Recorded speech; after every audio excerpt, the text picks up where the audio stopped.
Oubliez les images héroïques du siège. Ici, chaque mur devient une sentence, chaque étage un piège à mort. L'idée du siège romantique, portée par tant de récits historiques, n'a pas sa place à Coxsackim. Ici, la réalité est bien plus brutale et complexe. Chaque centimètre carré est un défi d'ingénierie et d'endurance, chaque mètre une zone de mort potentielle. Bienvenue à Coxsackim, un terrain dévasté de 4 km², plus forteresse que simple usine. Pour mieux comprendre l'ampleur de cette surface, imaginez que cela correspond à près de 600 terrains de football juxtaposés. Ce n'est pas un simple bâtiment industriel, c'est une cité close, un monstre de béton et d'acier où chaque détail de la construction a été pensé pour résister à des assauts d'une violence inouïe. Rien de factice, c'est un titan d'acier et de béton, bâti pour résister à la fin du monde. À titre de comparaison, lors de la Seconde Guerre mondiale, la ligne Maginot fut conçue avec des murs atteignant parfois 2 mètres d'épaisseur. Mais ici, chaque façade supporte des chocs dignes d'une frappe nucléaire, chaque mur dépasse 1 mètre d'épaisseur, chaque porte peut piéger les plus aguerris. La forteresse de Königsberg, assiégée en 1945, n'avait pas de telle défense.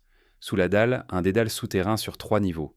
Ce réseau invisible abritait autrefois des milliers d'hommes capables de se déplacer sans bruit. Pour visualiser, imaginez les catacombes de Paris, mais militarisées, renforcées et conçues pour un usage tactique. Ici, l'affrontement ne se limite pas au sol. Dans les tunnels obscurs, l'électricité, l'air, la logistique se transforment en armes invisibles, aussi dangereuses que les canons. La guerre de siège classique, comme à Stalingrad ou à Verdun, s'y trouve transcendée. L'adversaire ne se contente pas de défendre une position. Il exploite chaque vanne, chaque conduit, chaque prise d'air comme un moyen de nuire ou de survivre. Les systèmes de ventilation, par exemple, deviennent des points de vie ou de mort, car leur sabotage peut asphyxier des groupes entiers. À Coxsackim, l'ingénierie devient le champ de bataille suprême. La puissance de feu ne suffit plus. Chaque mètre arraché demande une prouesse technique. Chaque avancée coûte en vie et exige l'improvisation. L'ennemi n'est plus seulement humain, c'est l'usine elle-même, conçue pour broyer ceux qui osent s'y aventurer et repousser les limites de la tactique moderne. Il faut penser à l'assaut de la forteresse de Brest-Litovsk en 1941, où chaque défenseur utilisait l'architecture à son avantage. Mais ici, les possibilités sont décuplées par la technologie et la densité des structures. Ici, le risque dépasse la ligne de front. La moindre erreur coûte des milliers de vies. La perte d'un outil industriel stratégique et peut inverser le cours du conflit.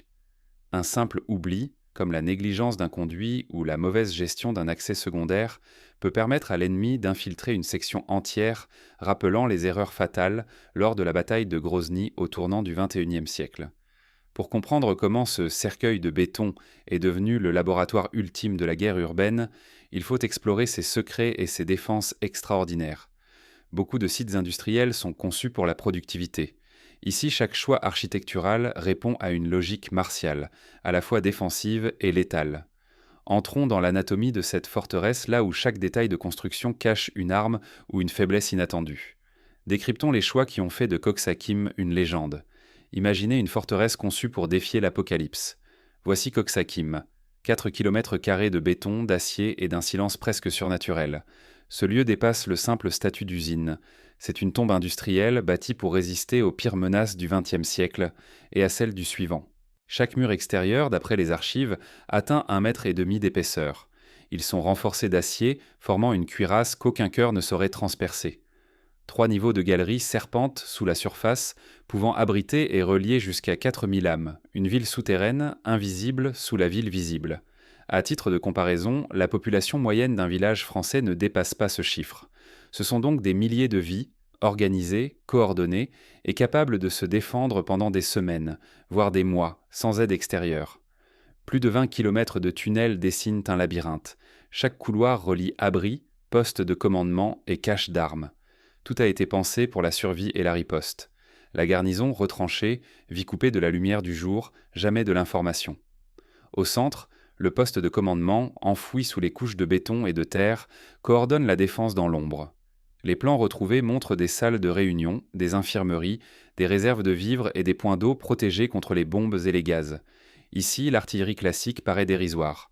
Les obus martèlent la façade, mais se brisent d'eau contre la masse compacte. Le béton absorbe les chocs, la fureur, le feu. Même les projectiles de gros calibre ne font que griffer la carapace de l'usine. Coxsackim n'est pas conçu pour céder devant la force brute. Comme à Monte Cassino ou à la bataille du Reichstag, les assaillants doivent innover, utiliser des charges creuses, des explosifs surpuissants ou des tactiques de démolition ciblées, souvent au prix de pertes énormes. Rater la première phase de l'assaut, c'est risquer l'échec total. Chaque minute perdue, chaque obus gaspillé offre un avantage à l'ennemi, épuise nos forces et menace la suite de la bataille. Ici, le temps, les ressources et la réputation sont en jeu. L'échec ne s'efface jamais. Les exemples historiques abondent, à Dien bien fut, la lenteur de la logistique française a contribué à la défaite, tout comme à Stalingrad, où le temps était l'allié du défenseur. Mais la guerre change de visage. La technologie s'invite dans la bataille. Guerre des ondes, réseaux souterrains, drones, brouillage. Chaque mètre gagné devient plus dangereux que le précédent. Désormais, la victoire réclame ingéniosité et adaptation, pas seulement de la force. Ici, un simple opérateur de drone peut inverser le cours d'une escouade, comme lors de la bataille de Mossoul où la capacité à détecter et neutraliser les drones ennemis a fait la différence. Bientôt, le premier contact va bouleverser l'équilibre fragile de la forteresse. Dans l'obscurité, chaque décision comptera davantage que la puissance de feu. Un général français disait « Sans les singulières », c'est le chef qui fait l'histoire, pas le canon. À Coxsackim, chaque ordre, chaque hésitation peut condamner ou sauver des dizaines de soldats. Quand les murs ne suffisent plus, l'intelligence artificielle et les essaims de drones imposent de nouvelles règles. La technologie transforme chaque seconde. L'air devient irrespirable, le sol imprévisible, la menace omniprésente. Imaginez un essaim de drones survolant la zone, transmettant chaque mouvement à un centre de commandement souterrain, déclenchant des frappes automatisées à la moindre alerte. Tout commence avec l'apparition de réseaux de drones reliés par des antennes montées sur les cheminées géantes. Ces relais, perchés à plus de 50 mètres, transforment tout mouvement dans un rayon de 10 km en données. Chaque pas, chaque ombre devient un signal numérisé, analysé instantanément. Quiconque s'approche du périmètre est repéré sans délai. Même une silhouette furtive ne peut échapper à cette vigilance mécanique. C'est un remake moderne de la ligne Siegfried, où les bunkers étaient reliés par téléphone et périscope. Mais ici, la surveillance est totale et immédiate. Pourtant, les défenseurs ripostent avec une ruse venue du passé. Face au brouillage et au piratage des ondes, les radios numériques se taisent. Alors on exhume les vieux téléphones filaires, enfouis depuis la guerre froide, déroulant des centaines de mètres de câbles sous les gravats. L'ennemi doit murmurer à travers le métal, chaque mot un exploit arraché au chaos électromagnétique. Cette tactique rappelle celle des partisans soviétiques qui utilisaient les pigeons voyageurs lorsque les lignes étaient coupées par l'ennemi. Dans ce duel électronique, la moindre faille est fatale. La technologie, censée offrir l'avantage, devient piège. Un relais mal protégé, un drone déchargé, et tout un secteur sombre dans la confusion. La domination change de camp à la vitesse d'un flux de données. Un exemple concret, lors d'une coupure de réseau, une contre-attaque a surpris toute une colonne dans un tunnel, faute de coordination. Mais la guerre se joue surtout au sol, pour chaque hauteur, chaque promontoire artificiel. La colline de Terrekon, simple montagne de scories, devient une clé stratégique, qui la tient, voit et frappe partout. Sur ces pentes abruptes, à 45 degrés, le sol mouvant réclame 10 fois plus d'efforts à chaque pas. Les soldats avancent sous le feu des snipers et des drones kamikazes, aveuglés par la poussière de charbon, sans aucune protection. Cette scène rappelle la prise du mont Cassin en Italie, où la position surélevée donnait un avantage décisif, mais coûtait la vie à des centaines de soldats. À l'aube, l'artillerie à sous-munitions broie le sommet. La poussière retombe, les défenseurs sont anéantis ou dispersés. Les survivants des assaillants plantent leurs drapeaux, offrant à leurs troupes le contrôle de toute l'usine. Mais la victoire a un prix atroce. Dans la colonne des pertes, un nombre à 2 chiffres, tu gardes le silence. Les rapports évoquent des scènes de chaos, des blessés abandonnés dans les cratères, des secouristes incapables d'atteindre les survivants en raison du barrage de drones. La technologie, alliée ou ennemie. À Coxsackim, elle ne pardonne rien. Elle révèle, isole ou accorde un pouvoir absolu selon qui la maîtrise. Tout se joue à chaque relais, chaque seconde, chaque tir de drone. Lors de l'invasion de Falloujah, les assaillants ont découvert que la technologie pouvait aussi se retourner contre eux lorsque leur propre brouilleur empêchait la communication entre unités. Pourtant, même après la prise de Terrekon, rien n'était gagné. Ce n'est que le début d'un engrenage infernal où chaque victoire attire une riposte plus féroce. Les défenseurs, repliés, utilisent les tunnels pour lancer des contre-attaques surprises, posant des mines artisanales, sabotant les équipements adverses. La guerre devient celle de l'usure, de la patience et de la terreur. 400 mètres de cauchemar. Puis l'enfer vertical et souterrain. Jusqu'où l'humain peut-il tenir? Voici la phase Prolome, la traversée à découvert de la légendaire Route de la Mort. Ici, chaque mètre conquis se paie au prix fort. Le sol est truffé de mines, l'artillerie frappe en hauteur et les drones mitraillent sans relâche. Survivre relève du miracle. Chaque pas peut être le dernier, chaque souffle, une victoire volée à la peur. Des vétérans comparent ce passage à la traversée du No Man's Land à Verdun, où la vie se jouait à la seconde près. Ceux qui traversent ce No Man's Land se heurtent bientôt à des hangars démesurés. Dedans, la guerre change de visage. Les explosions résonnent, se multiplient, brouillent les sens. Les distances se compressent. Un mur, 3 mètres, un couloir noir. Les tirs pleuvent d'en haut, d'en bas, derrière chaque escalier, chaque passerelle. La bataille s'étend sur tous les axes. Chaque étage devient un piège, chaque ombre un guet-apens. C'est un remake sinistre des combats de la maison Pavlov à Stalingrad ou des affrontements dans les ruines de Grozny où chaque pièce pouvait devenir un tombeau. Mais le vrai labyrinthe est sous terre. Au cœur de l'usine s'étirent des tunnels étroits où l'air manque, où la suffocation guette. Des grenades lacrymogènes roulent dans la pénombre, des pièges attendent à chaque carrefour. Les nerfs se tendent à l'extrême, la panique rôde. Ici, la mort n'est pas toujours le fait des armes. La claustrophobie, la terreur de rester enfermé, tuent aussi sûrement que les balles. La guerre psychologique s'insinue, creuse plus profond que les obus. L'instinct de survie affronte une technologie omniprésente, jusqu'à épuiser la raison. Des récits de vétérans parlent de soldats perdant tout repère, s'entretuant dans la confusion, incapables de distinguer l'ami de l'ennemi. À ce stade, chaque erreur coûte des dizaines de vies. L'idée de victoire s'efface. Seule compte la question obsédante, combien en sortiront vivants? La fatigue, la faim, la soif rongent la résistance. L'humain devient la variable la plus fragile, et le poids du béton paraît léger face à la peur d'être oublié. Il ne s'agit plus de gloire, mais de survie pure, comme lors de la bataille du tunnel de Cu Chi au Vietnam, où la peur de l'enfermement surpassait celle de l'ennemi. Ici, l'opération bascule. Quand la résistance cède, la catastrophe humanitaire explose. La logique du siège efface tout reste de compassion ou d'ordre. Les blessés s'accumulent, l'air vicié propage les maladies, et l'angoisse de l'encerclement gangrène chaque survivant. Les secours deviennent impossibles, les communications s'effondrent, et la panique se propage plus vite que les balles. Derrière chaque mur, l'inconnu attend. Mais c'est à la surface que se joue l'ultime affrontement, là où la technologie et la volonté humaine s'entrechoquent pour décider du sort de Coxsackim. Les commandants doivent choisir, lancer un assaut final ou attendre l'épuisement de l'ennemi. Quand l'eau vaut plus cher que le sang, la guerre n'est plus une affaire de victoire, mais de survie, et d'éthique, minute après minute. Sous le ciel d'acier de Coxsackim, la dernière route d'accès s'effondre. Les camions de ravitaillement ne passent plus. Seuls quelques drones parviennent encore à larguer des colis faméliques, dérisoires face à la faim et à la soif qui rongent les défenseurs piégés.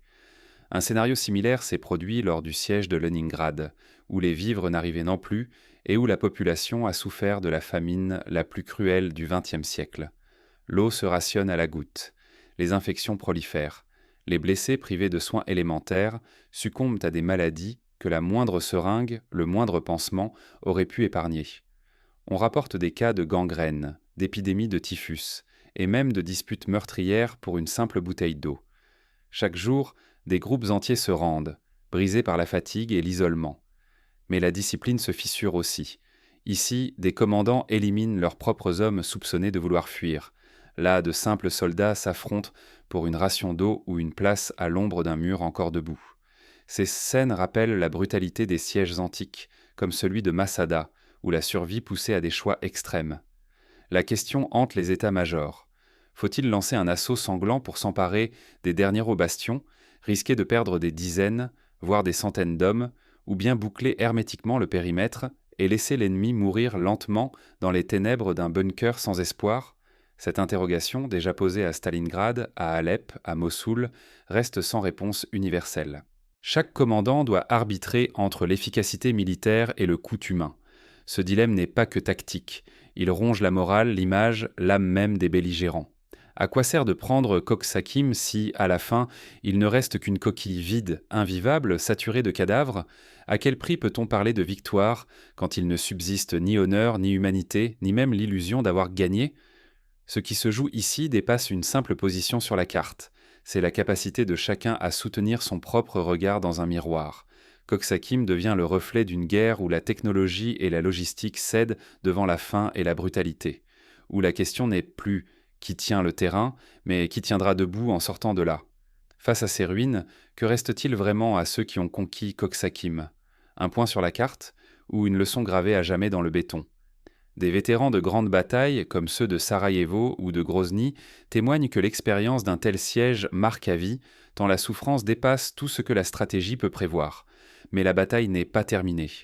Un autre front se dessine déjà, là où l'ombre de Coxsackim plane sur chaque décision. Les survivants, traumatisés et épuisés, doivent maintenant occuper un territoire détruit, déminer chaque couloir, rétablir la logistique et surtout empêcher une nouvelle insurrection. Les leçons de Coxsackim influenceront la doctrine militaire pendant des décennies. Le drapeau flotte enfin sur Coxsackim, mais à quel coût? Derrière le symbole, la victoire n'a rien d'un triomphe. Elle marque le début d'une ère de doute et de ruine. La ville, méthodiquement conquise, n'est plus qu'un enchevêtrement de gravats, chaque bâtiment pris devenant un pion de plus sur l'échiquier sanglant de la guerre moderne. Ce que nous venons d'assister, c'est la métamorphose d'un complexe industriel en tombeau de béton. L'assaut n'a pas seulement mobilisé du courage, il a exigé une maîtrise implacable des outils du XXIe siècle, drones, brouilleurs, capteurs thermiques, communications filaires ressuscitées. La guerre urbaine devient un laboratoire géant, où l'ingéniosité humaine repousse les frontières de la survie. Chaque innovation, chaque improvisation, chaque tactique développée ici servira d'exemple ou d'avertissement pour les conflits à venir. Mais la prise de Coxsackim ne promet aucune paix durable. Chaque victoire ne fait que déplacer le front, entraînant le même cycle d'épuisement et de violence vers la prochaine cible. Les armées s'adaptent, perfectionnent leurs méthodes dans cette spirale où la technologie se heurte à la résistance des corps et des volontés. Comme à Mariupol, comme à Alep, le prix humain ne cesse d'augmenter, tandis que la technologie ne fait qu'accélérer la cadence de la destruction. Le risque pour nous qui regardons serait de croire l'histoire close, de penser qu'un drapeau hissé suffit à conclure la tragédie. Mais c'est tout l'inverse. Ne pas saisir ces mécanismes, c'est se condamner à les revivre, à chaque nouvelle ville broyée par la logique de la stratégie et de la puissance. Les cicatrices de Coxsackim ne sont qu'un prélude. Elles annoncent une guerre qui redéfinit le destin de milliers de vies, transforme la technologie en arme et fait de chaque victoire un deuil masqué. Que pouvons-nous retenir face à cette tragédie ? D'abord que la guerre urbaine n'est pas qu'une affaire de drones et de béton, c'est avant tout une épreuve humaine où chaque choix laisse une trace indélébile. Ensuite que la technologie, aussi avancée soit-elle, ne remplace jamais l'ingéniosité, le courage, ni surtout la nécessité de préserver l'humanité au cœur du chaos. Enfin, Coxsackim nous rappelle que derrière chaque forteresse, chaque victoire, il y a des ruines, des vies brisées et une question sans réponse. Combien de fois l'histoire devra-t-elle répéter cette leçon avant que nous apprenions à voir, au-delà du drapeau, à penser la paix plus fort que la conquête ?